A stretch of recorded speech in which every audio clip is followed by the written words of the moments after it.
missing someone. Welcome to the Echo Cast. I am Bon Diesel. This is episode 26. Wow. We've come so far. This week, as always, content updates, state of the game recap, the Division 2 news, speculation, and listener questions. The listener question piece is probably more questions than I've had the entire time I've done the Echo Cast. It's great, so it may end up being the longest part of the segment, and I am completely down for that.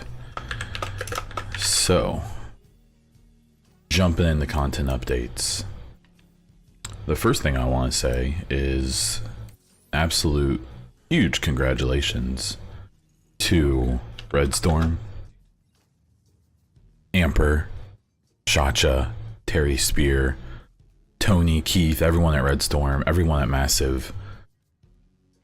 If you don't know, on Friday, yesterday, as a recording, they did a charity stream for Team Rubicon, which is a organization that sends American military veterans to various areas that have been struck by natural disasters.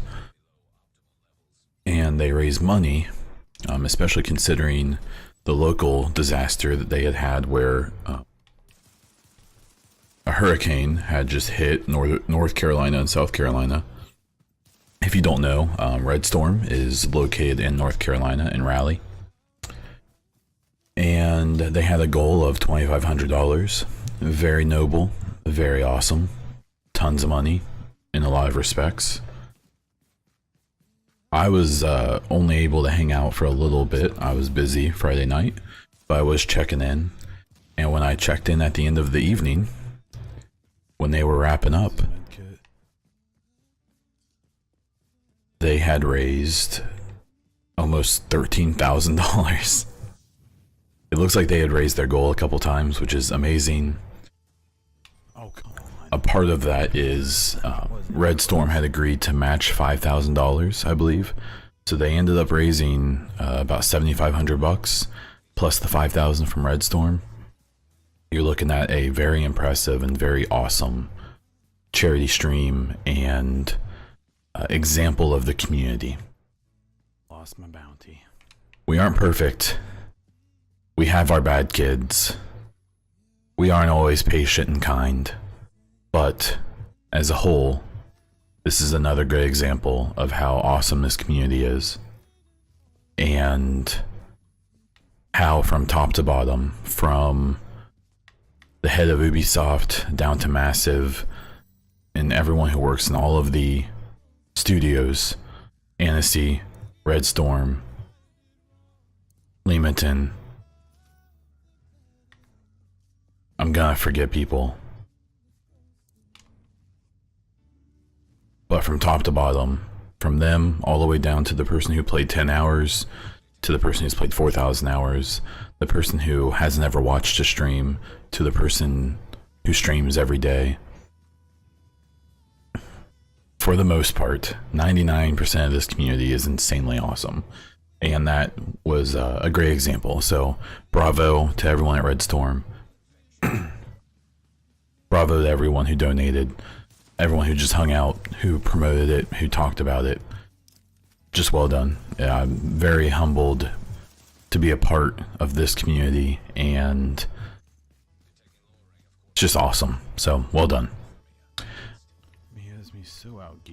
Division 2 merch giveaway that I am doing. I'm giving away one of the hoodies and t-shirts that you can find on the Ubisoft store.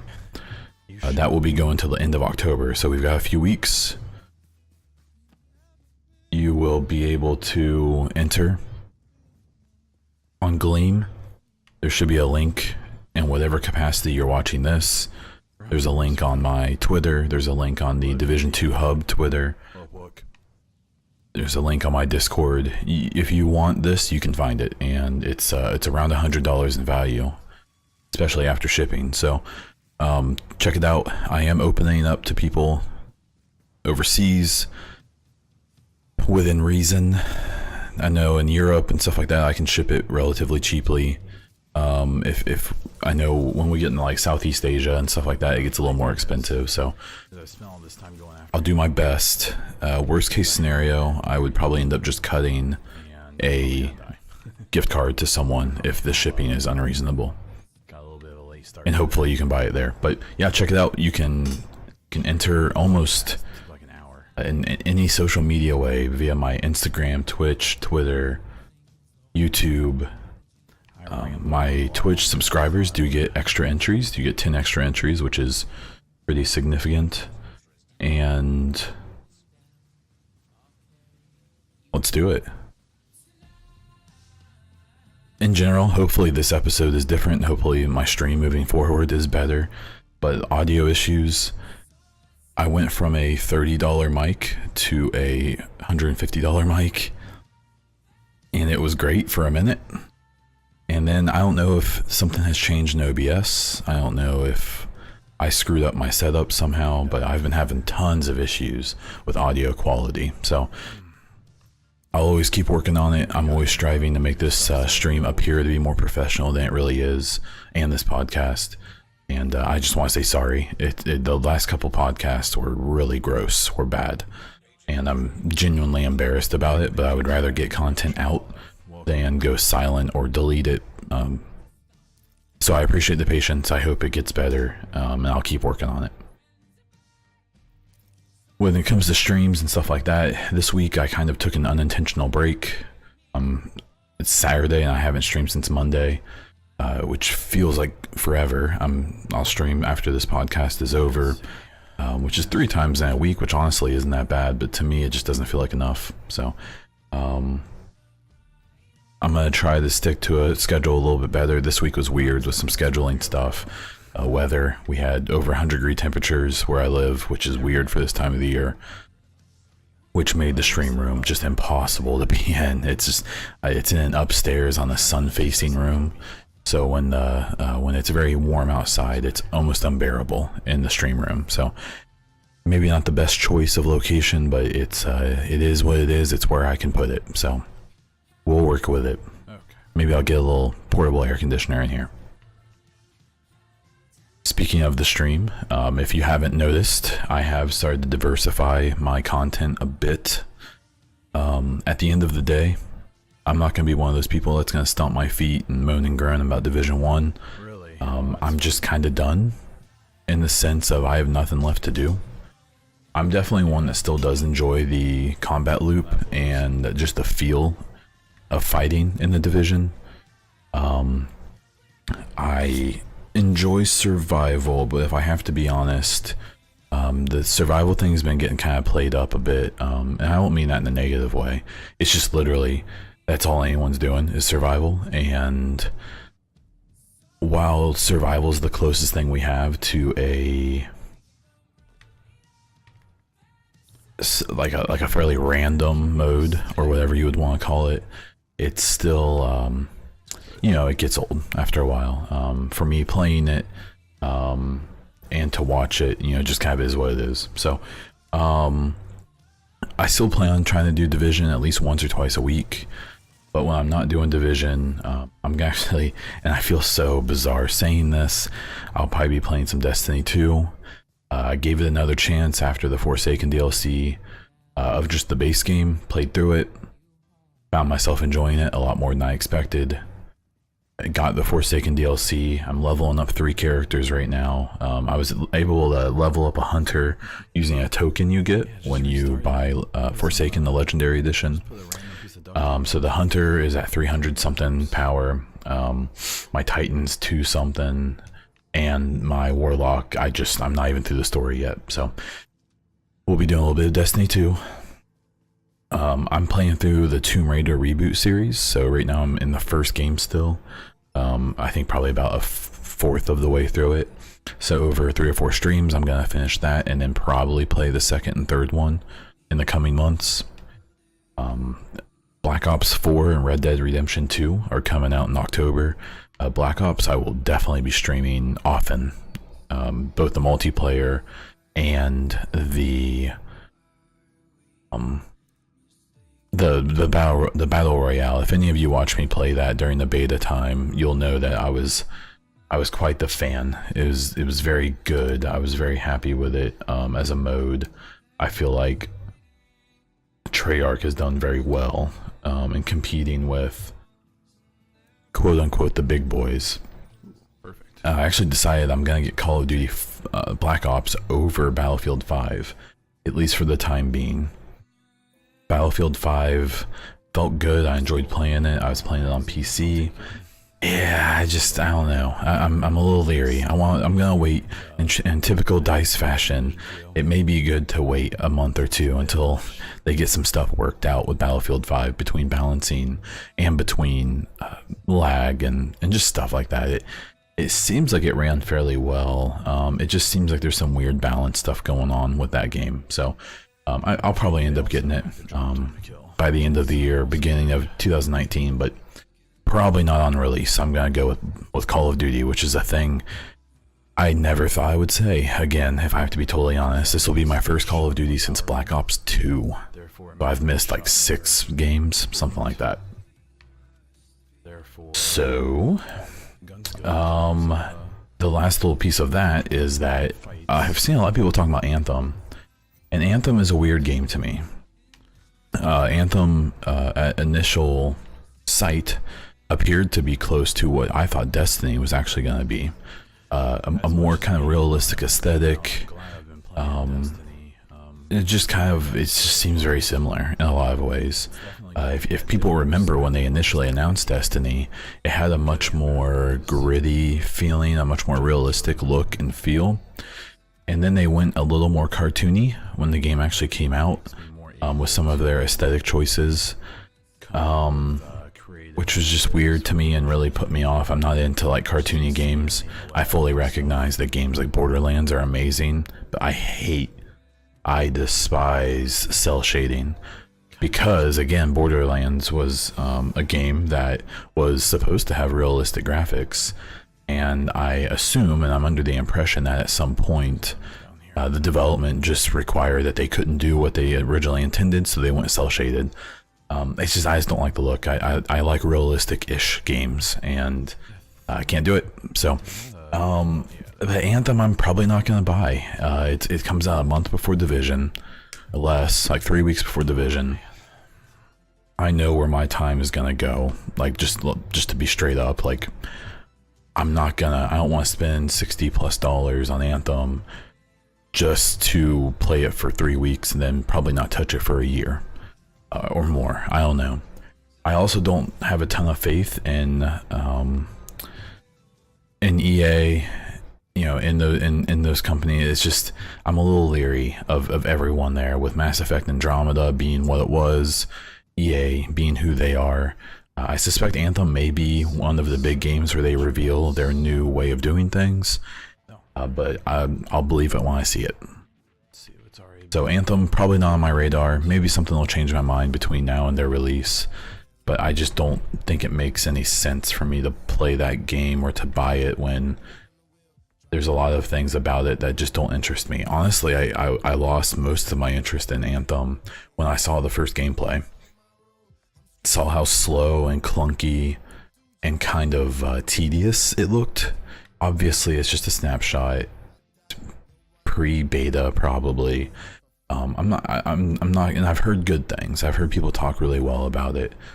It still just kind of looks like it's just going to be kind of a generic blow everything up shooter, with the story being relegated to that one area of the game, your home base or whatever. I don't know. There's going to be games I'm going to be grinding in 2019. I'll probably keep playing some Destiny 2 as they do releases. I'm going to be playing some Red Dead Redemption 2. And Division 2, of course. And I just don't know if Anthem is going to be in the cards for me. But we shall see. State of the game recap. There was none. Next State of the game will actually be next week, though. On the 27th. a big part of that is going to be a dev blog the same day on the website, and I am so excited for that. It's going to be, I think, our first significant chunk of information since E3/Gamescom, and it's a chance for them to lay out some stuff really clearly. I don't know what it's going to be about. It could be anything from some game mechanics to guns and gunplay to skills to gear sets and armor and loot. And, I suspect they're going to do multiple dev blogs covering most of those things. At the end of the day, I'm happy to learn anything about Division 2 that isn't story related. If it's story related, leave me alone, don't look at me, I don't want to see it. If it's mechanic related, gameplay loop related, all that stuff, I want to hear all about it, because I think that's going to be an important thing to discuss and talk about and speculate on and stuff like that. But if it's story, get out of my business. I don't want to know anything about it. If you want to check out a new interview that came out this week with Christian Pana, Game Revolution did an interview with him. I'll post a link to it in the comments or in the information description, whatever.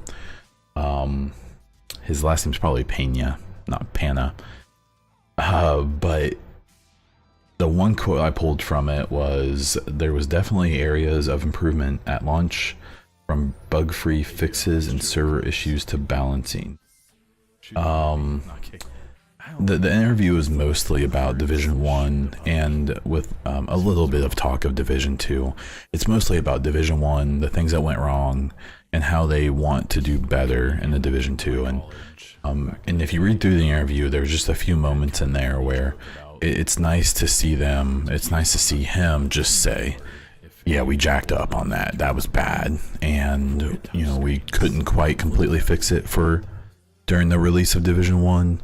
During the development and during the post-release, but it seems like there's things that they're focused on for Division 2 that are going to be good for all of us. So check it out.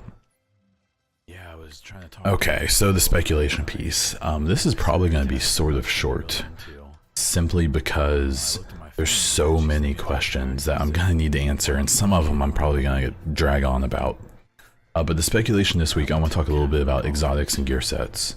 So exotic weapons and gear, in gear sets as we know them, the striker, how those are going to be implemented in Division 2. At this point, we know there's going to be exotic weapons.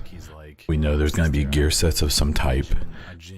I don't believe we've heard or whether we have any indication there's going to be exotic gear, like Barrett's vest and so on.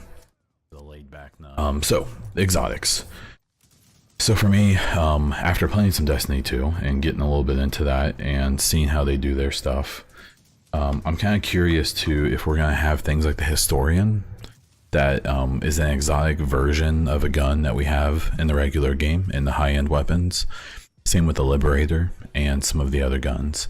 Whether or not we'll have exotic versions of guns we can get anyways, or if we can get some guns that are unique just to exotics, and that's all they are, like the MDR, the FAMAS after the update that made that an exotic, made it the Bullfrog, and stuff like that. My personal preference is, I think it's actually to make the guns completely unique, the way the Bullfrog is, the way the Devil and the Heel, and how the Showstopper, how most of the exotics are, where we don't have a high-end version of them.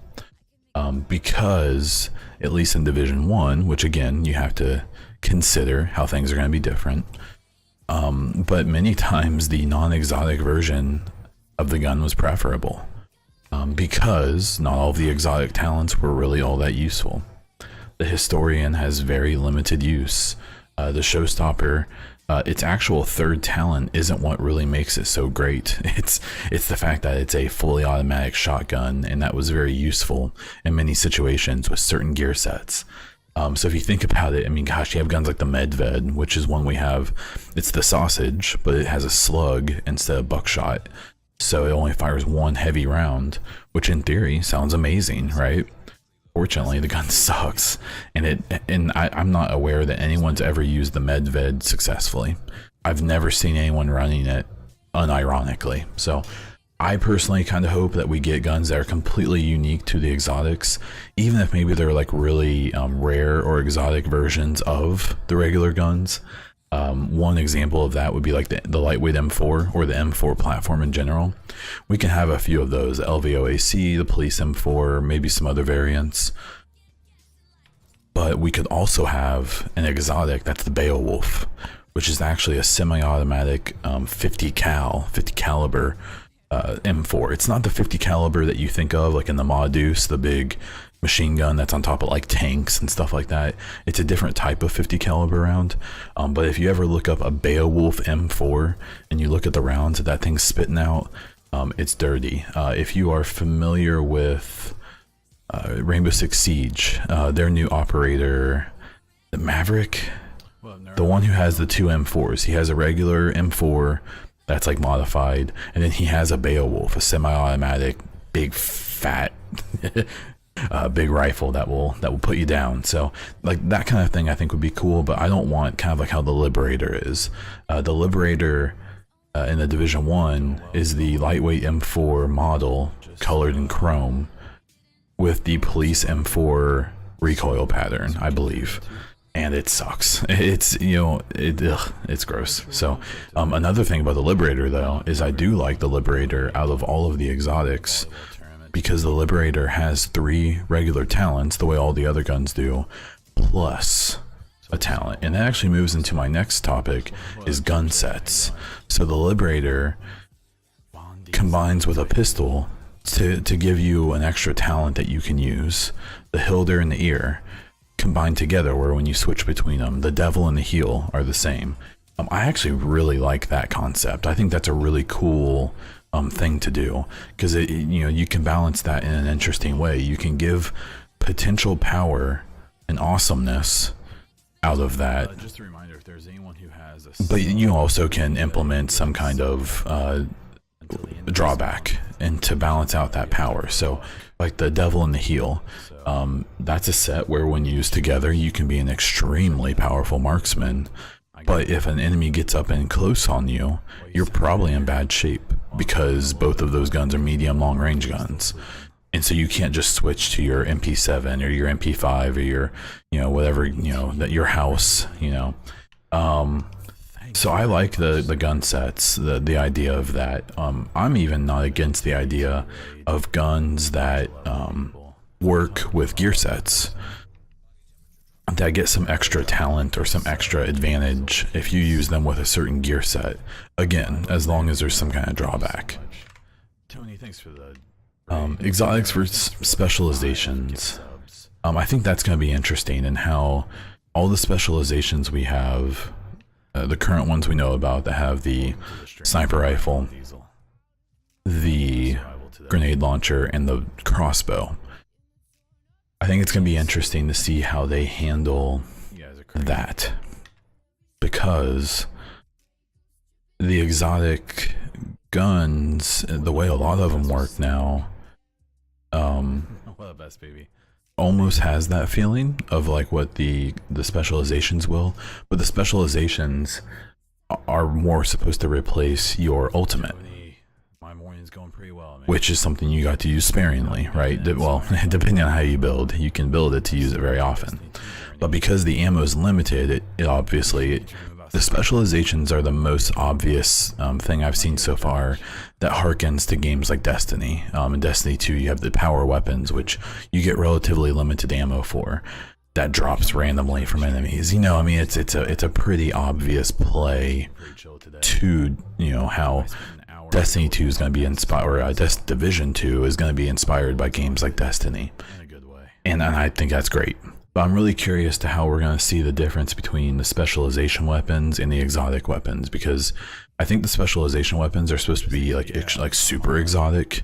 Like a grenade launcher is a little bit more exotic than a FAMAS, you know. But I'm just going to be curious too if we're going to see any specialization weapons that maybe could have been exotics. I would say the 50 cal sniper rifle is kind of in that area. or if we're going to see any exotic weapons that could have been specializations. I'll just be curious and how they're going to work together and things like that. The last little topic is on the exotic gear. We just don't know. Like in the Division 1, we have gear such as Pharaoh's Mask, Barrett's Vest, the Skull MC gloves, Bliss's holster, things like that, Ninja Bike bag. And I think that's an interesting thing that we haven't heard anything about. You would think that just following in the light MMO RPG kind of world, that it's almost essential, that it only makes sense. But we haven't heard anything yet, so that's definitely a thing I'll be keeping my eye out on to see. Again, and here I go, becoming who I used to hate. But talking about Destiny 2 and stuff, I really like their system where you can only use like one piece of legendary gear at any given time, which is the equivalent to our exotic gear. And so like if it, in the sense of Division 1, you could only use Barrett's Vest, and then you couldn't use any other exotics, or you can only use Skull MC gloves. And like with the Skull MC gloves, you typically just don't use other exotics, but it literally won't allow you. So in Division 2, if they have a system similar to that, maybe you have to choose between a gear set and an exotic gear piece or something like that. It's going to be interesting, especially considering that we're going to have the brands involved now in Division 2, where you can have an exotic piece and 2 pieces of a brand and then 3 pieces of a brand. That almost makes that kind of like a Ninja Bike setup that, you know, or the Hexo that we're familiar with now. But I don't know. We'll have to wait and see. Now, what that does transition well into is my gear set part of this speculation, and talking about we know we're getting gear sets. That's been confirmed, I believe, multiple times, or at least heavily hinted at. And my question is how they're gonna go with that. I would be very, very surprised if the gear set system looks at all similar to what we currently have. I think that we will see it be very different in one of 2 ways. I think either gear sets are going to be limited to like 2 or 3 pieces, so there's not going to be like a 4 or 5, 6 piece set that here's this gear set, it's only 3 pieces, you use brands or exotics or whatever to fill in the other 3 pieces, and it would kind of give some diversity in that way. Or that they'll be 6 piece only, that you have to collect all 6 pieces to be able to use it, and until then you literally can't even equip it. You have to have all 6 pieces to even be able to use that set. I'm cool with that. Or you can equip it maybe, but you get 0 extra talent, so there would be no reason to use it, because the brand sets and the high-end gear would simply just be better, because you're talking about either talents on gear or none until you have all 6 pieces. I think that would be awesome, actually, especially if they do the loot table in a interesting way, in a rewarding way. And I think that would be probably the better way to do it, as long as the brand sets or the exotic gear and all of that is still worth using. Because the biggest issue with Division 1 is that the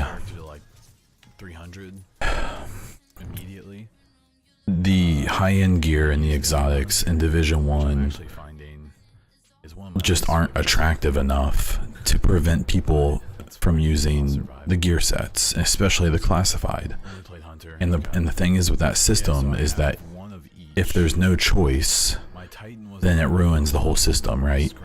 If there's no reason to even consider using high-end gear anymore, or in combination with exotic, then literally you have over half of the loot table isn't even worth keeping, that people delete it as soon as they get it. A big part of that is that the talents in Division 1 gear, most of the high-end gear, are useless. You know, there's a couple backpacks, there's 1 set of gloves, there's a couple chest pieces, you know, that people are, and I guess a mask refreshed, you know, it's just not, you know, there's the knee pads and holster at this point are useless. And so even if people are running high-end gear, most of them are still running a classified knee pad and holster, you know, especially in like hexo builds and things like that. So I'm cool with the six piece being required. They just need to make sure that the other gear isn't left behind and it's still powerful. And they need to make sure that the classified sets are balanced appropriately, where it's not an obvious choice. It's not a meta choice that there is a choice to be made. Because if one set is so much more powerful than the rest, or if gear sets in general are just more powerful than the high-end sets entirely, then there is no choice, and we aren't getting the experience that we deserve or that we should have. Listener questions. Crazy people. Okay, so I threw out questions. I've got questions from Splinter Shield, Games with Weezer, Mike Smirarski, I'm sure I destroyed that, Obi, Flim Flam, and DB Dave. So Splinter Shield asked, if there was a burrito consumable, what bonus would it give? And I think the only real answer is that due to the gas it would give you and the sense of urgency from that gas, your character would run faster for a short amount of time, both in the urgency of finding a bathroom and being propelled by flatulence. And I think it would only be fair if, in coordination with that, we had fart sounds every time your player took a step. I mean, duh, right? Come on. We all know that that's the answer. Thank you for the question, Splinter Shield. Game with Weezer. Playing the demo, how difficult was it to go back to the Division 1? And has the demo given you any idea of things you'd like to see in Division 2 compared to the original?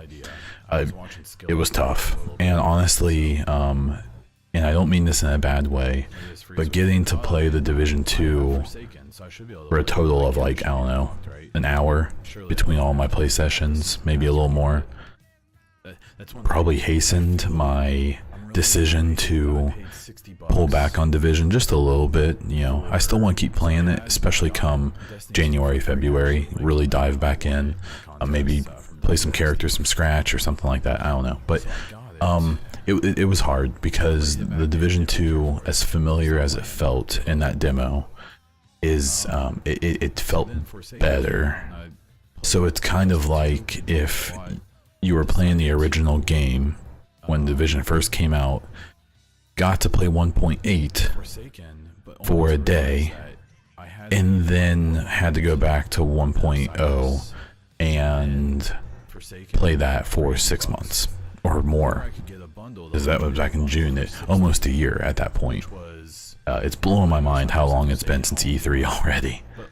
When it comes to ideas, Division 2 compared to 1, yeah, I mean, it's just been, even just that little glimpse, the difference in character movement, the new skills, the different gunplay feel, the different time to kill.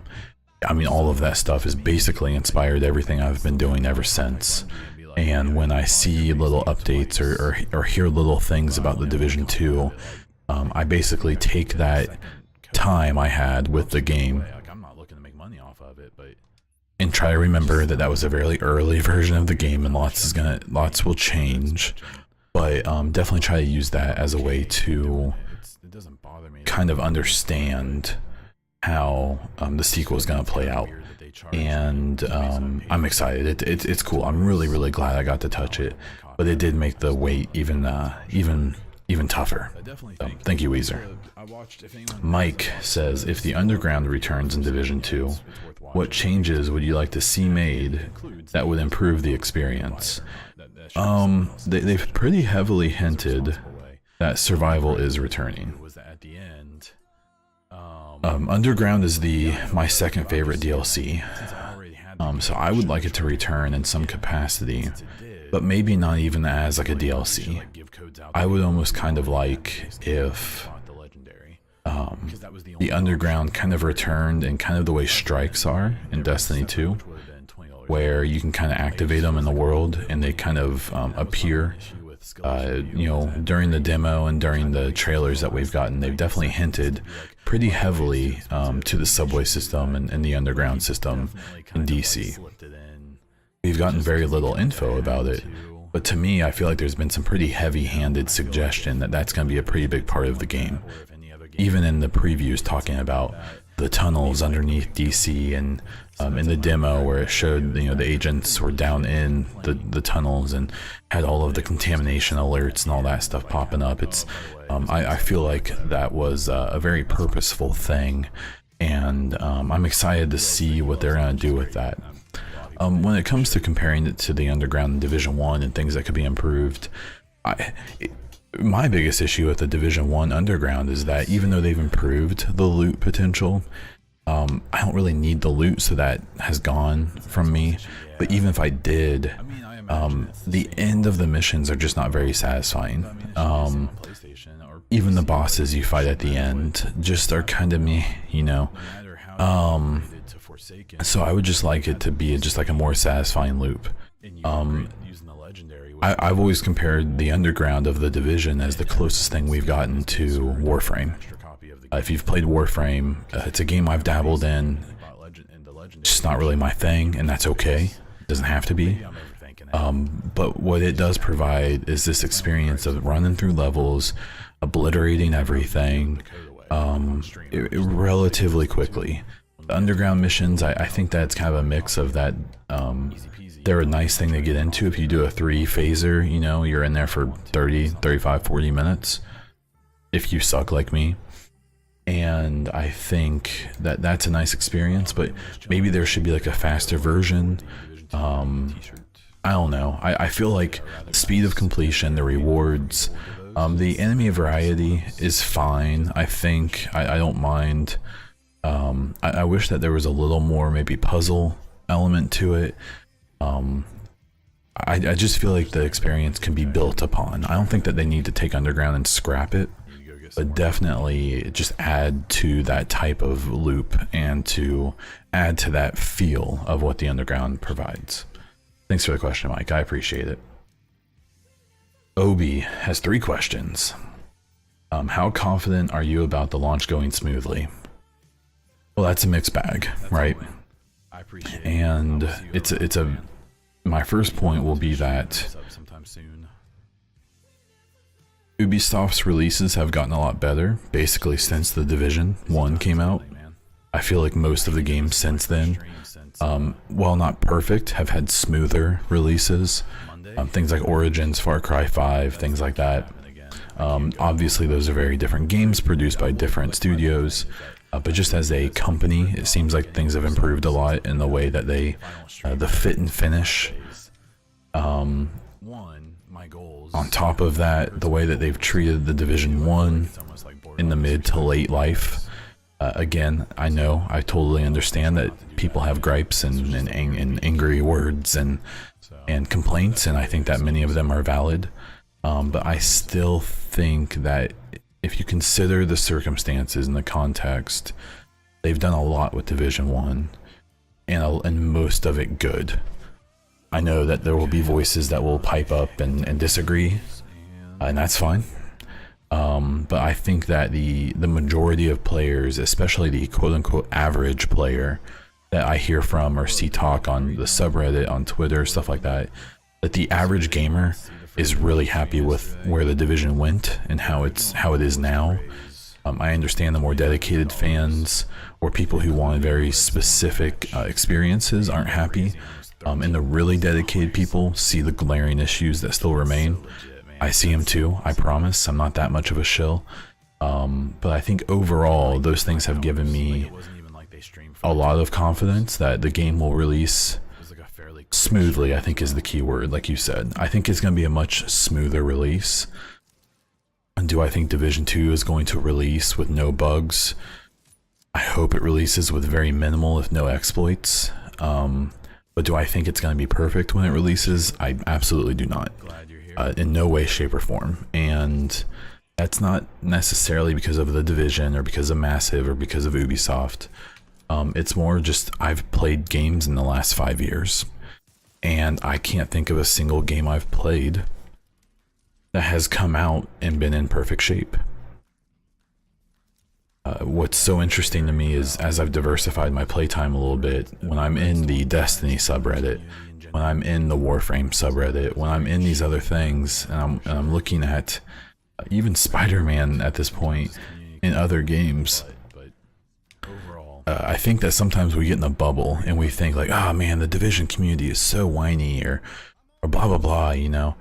And if you go into every other community, Call of Duty, Battlefield, PUBG, Fortnite, all of these different communities, there's such a similar feel about it, that the vocal minority gets heard and is very annoying at times, even if they don't represent everyone. And that, you know, there's just a lot of complaining in gaming communities in general. So if there were any other studios creating perfect games, I would have that expectation from Division 2, but since there aren't, that's not what I'm expecting. Now, that's not saying I don't want that to happen, and I don't think that should be the goal. That's a big rub I have, is that people think that, you know, I excuse the Division or whatever, in saying that it's okay if they suck, if, you know, if I don't have an expectation that's higher than that. And that's not true. It's just, I look at things in my life in two ways: things I want and things I actually expect. What I want from Division 2 is a perfect release with no issues at all, and it's amazing, and they can just all hang out for a month after the game comes out because it's so perfect. That's what I want, and I think that should be the goal. On the other side, that's not what I expect, because it's just unrealistic. It's just not. It's, if you're expecting Call of Duty to release perfect, if you're expecting Red Dead, if you think that Destiny 2, even after Forsaken, is a quote-unquote perfect game, it's not. If you think Warframe's gonna be perfect, if you think Anthem's gonna be perfect, then you're a fool. You can expect that, and you can want that, but if you actually think that that's gonna be the case, then I think that a reality check might be necessary for your thought process. And that's not an insult. It's just literally, I think it's just as an adult who's been playing games for a long time, I think this expectation people sometimes have that everything's gonna be perfect is just silly.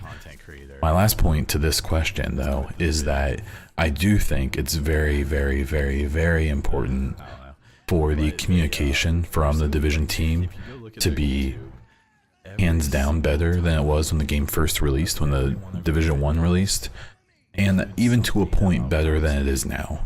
I very, very, very strongly believe that the CMs and the CDs and stuff like that, that Petter, Yannick, Hamish, Amper, you know, I truly believe they tell us as much as they're allowed to. What I implore is that the people above them, the ones who decide what they are allowed to tell us, are much more generous with the information that they can give us when it comes to bugs, updates, exploits, and all those things. Because at least I think it's so obvious how often they're handcuffed and what they're allowed to say.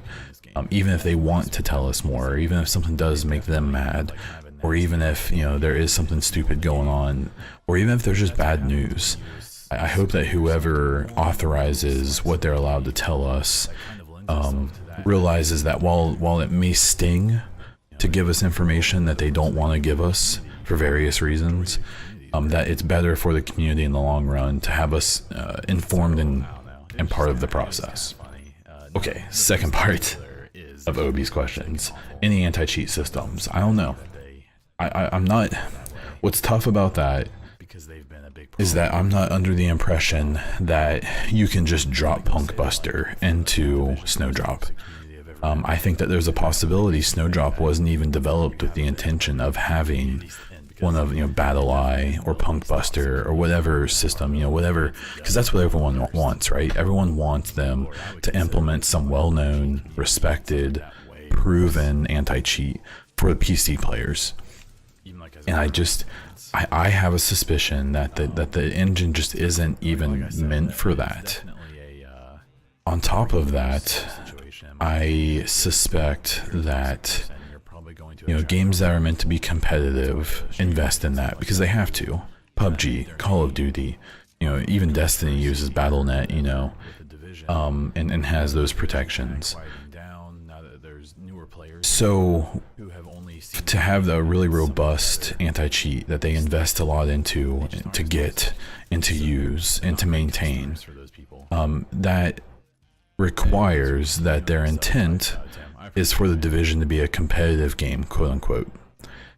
And I've said it for a long time, and I still believe it, that I don't think that the Division is meant to be an MLG game, an esports game, or anything of that type. I hope it is. I hope that it releases, and the PvP is in such a good spot that the engine and the networking updates are so good that the servers have been improved so much that we have our first competitive shooter RPG. That'd be great. That'd be great. But that's not what I think, and that's not what I'm expecting. And personally, that's not what I want. If I want that experience, I'm gonna go play some Call of Duty. I'm gonna go play some PUBG. I'm gonna go play some Fortnite. I'm gonna go play some Destiny 2. There's games that will fulfill that for me. So for me personally, as a consumer, I want the Division 2 to have awesome and varied PvE that is always updating and changing, and that no one experience is the same as the next in PvE. I hope that there's new PvE content every month or every other month. I hope that the content we get, even within its own self, evolves and changes throughout the life of the game to make it a really fun PvE game. And on top of that, I hope they tack on some satisfying PvP experiences. For me personally, what that means is that there is some kind of ability to play 4v4, a skirmish type that's way better than skirmish, that has more options or something different. Even a last stand mode that's just smaller, but it has like 8v8 and maybe is like area control and things like that. That's what I want from PvP.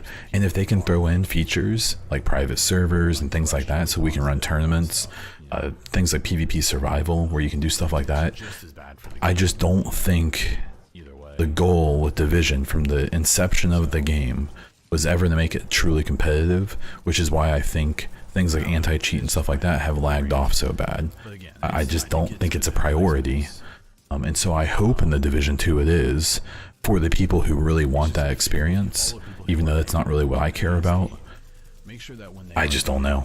I think that there will be some improved anti-cheat measures, but I think to expect Punkbuster, BattleEye, stuff like that, I think may be a bridge too far, and I don't think is what they're doing, and I sincerely hope I am wrong. Last question from Obi. You think they should be selling extra DLC when they don't have the full details? Stash space, for example. So this goes back to my thing about how there's things I want and there's things I realistically expect. With the pre-order DLC and all of that, from the perspective of what I want, is I wish that they wouldn't. It's not that I wish that they wouldn't be trying to sell DLC or be selling this extra stuff without actually knowing what it is yet. It's not that I think they should or shouldn't. I think it's fine that they are. I do believe that we should have more details, like the stash space thing. I genuinely think the stash space thing is going to end up being such a non-issue once we have details, that I think a lot of people are going to feel really silly in the way that they reacted about it. That said, they could have prevented all of that backlash by just not announcing it, or by giving us, maybe not even giving us the clear numbers. You get extra, 10 extra spots or whatever. Maybe they don't have that figured out yet, but making it very clear that everyone's going to have this amount of stash space, and whatever this extra is, it's going to be nice to have, but it's not going to set anyone up way ahead of everyone else. Because if that extra stash space gives people twice as much as people who don't pre-order those editions, I still don't think it's pay to win, because when I look at the way that I use my current stash, and I think most other people use it, it's just gonna be a place for crap to sit. But so I don't think it's necessarily a balance issue. If the base amount is reasonable, I just think it's like an unnecessary thing. And the thing I hope people realize is that I highly suspect that none of the people who actually work on the game were sitting around like, hey, let's do extra stash space for people who pay more. I'm sure no one's gonna have an issue with that. Those people are in touch enough with the community that they know that that was gonna be a problem. I'm sure if you ask most of the devs about this situation, most of them think it's a stupid distraction and that they wish it wasn't even a thing. But you have to understand that the people who look at these games and make the calculations and figure out how much money like the Division 2 is going to need to make to be profitable and to be worth maybe making Division 3 to continue supporting Division 2, those are the people who decide these stupid things. And I'm not saying that's an excuse. I think that sucks. I hate that. But at the end of the day, everyone answers to someone. And when they stick this stuff in there, it's a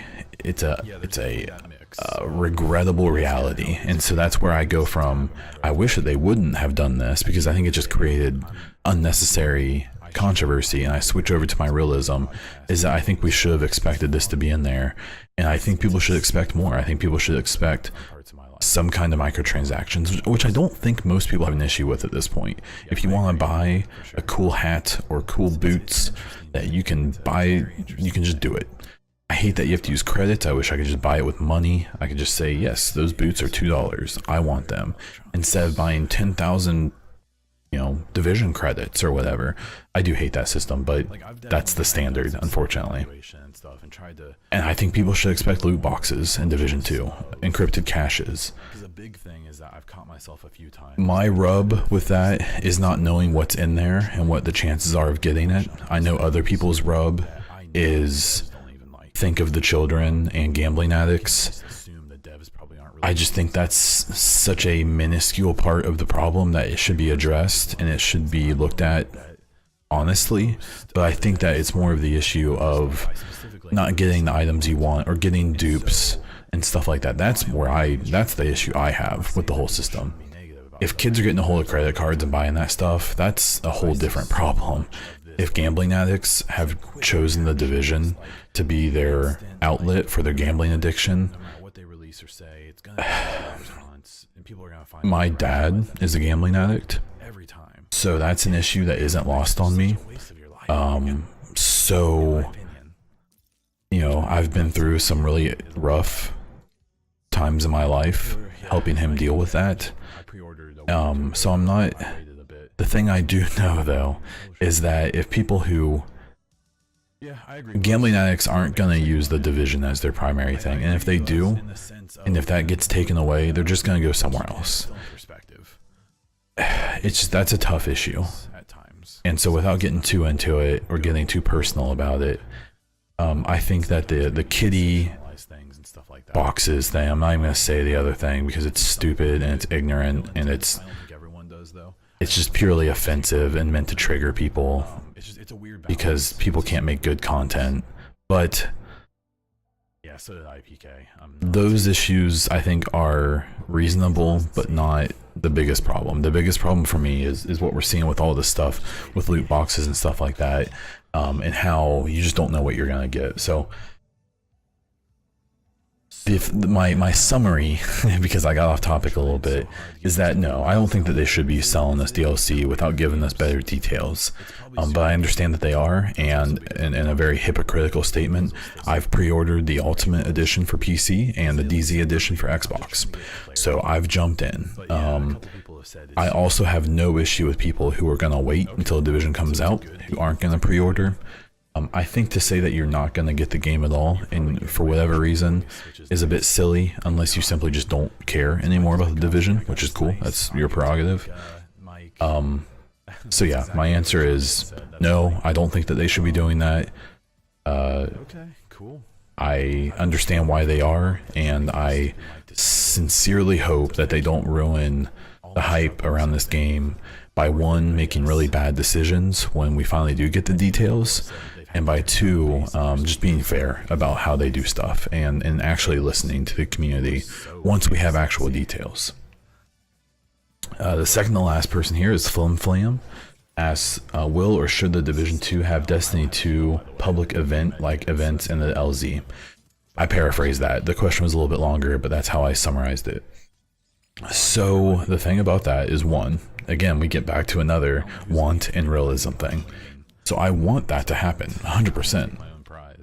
I would love to have a situation where I can be running through the map and see an alert pop up on my LZ, not in the DZ, and I can run to this location where there's some event happening, and when I show up, there's 3 other agents fighting these hordes or these mobs that are spawning, who are trying to take over a hospital, or they're trying to raid a supply depot or something like that.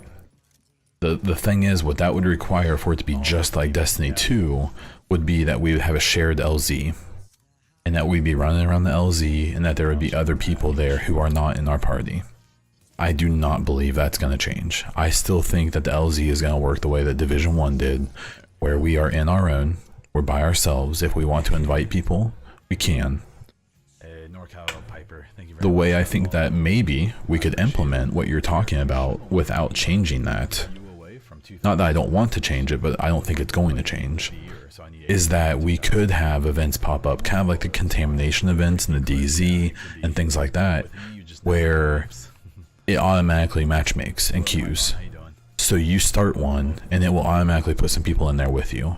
That's how I believe some of the strikes are and stuff in Destiny 2, where you join a strike, and it automatically puts you with a couple people, you jump in, you do the mission. I think that's kind of a happy medium, where without populating people into your private LZ that are uninvited, that they could automatically matchmake you whenever you begin one of these quote-unquote events. So it'd be like mini missions, essentially. I'd be cool with that, and then it could give people the choice too to turn that off. Maybe you want to do those things by yourself, but you don't have to. So I think that they should, but I don't think they will, simply because I don't think that the LZ is going to change that much.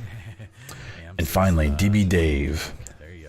Would you like to see more interesting side missions like National Treasure missions, where players have to go to find and retrieve artifacts looted from places like the Smithsonian? I would love that, and I wouldn't be surprised if we have a system like that. What I think you're gonna find is it's saving what remains. You know, it's kind of that idea. And while we're gonna be fighting factions, we're gonna be helping civilians, we're gonna be doing whatever we do. It would be really cool if there were some side missions or something like that, where you need to go retrieve the Declaration of Independence. And maybe it's like this really tough thing where it's, if you remember National Treasure, you know, like you're gonna have to fight down into the vaults, and you know, maybe the True Sons, because they're old patriots, you know, they're former soldiers, and they think it's really important to get the Declaration of Independence. That you're trying to get it before they do, and you have to fight through them to get to it, and then hack into the security system to be able to get it. No, I think that would be so freaking cool, man. I think that'd be such a cool way to do it. And behind missions like that, you could hide exotic weapons, and you could hide things like that. You can make it really challenging content. So yes, I would love to see that. I think that's a fantastic idea. And I really hope it happens in some capacity, and you would kind of think it would, because if you think about it, obviously power structures and leaders and stuff are going to be important once, quote unquote, this all calms down. But there are callbacks to history, and there's callbacks to the culture of the United States that would be really, really important for anyone who's trying to restore order and who wants to bring the country back to something similar to what it was before. I think those kind of artifacts and stuff would be really important for the nation after this crisis, because it's something to harken back to from the way things were before and things like that. So again, I think that's a ridiculously awesome idea, and I really, really hope that something in that vein gets implemented, and I would love to see something like that, even if it's just like a little side quest for intel and things like that. So excellent question. I hope you enjoyed my answer. To everyone who asked questions this week, thank you so much. For further episodes, if you want to ask questions like that, catch me on Twitter, catch me on Discord, catch me on the YouTube. You can comment on the podcast wherever you listen to them. Just let me know. I'm happy to give you credit and answer your questions. That said, that's what I have for you this week. This was I think my longest solo episode ever. I am going to try to work on getting guests again, but that's probably not happening super soon. But when it does, I will let you guys know. Please check out the EchoCast on Anchor, iTunes, and SoundCloud. You can also catch it on YouTube in video form. You can find me on Twitter, YouTube, and Twitch as BondDiesel. You can find me on Instagram as BondDiesel_Twitch. That's what we have today. I am BondDiesel. This is the EchoCast, and until next time.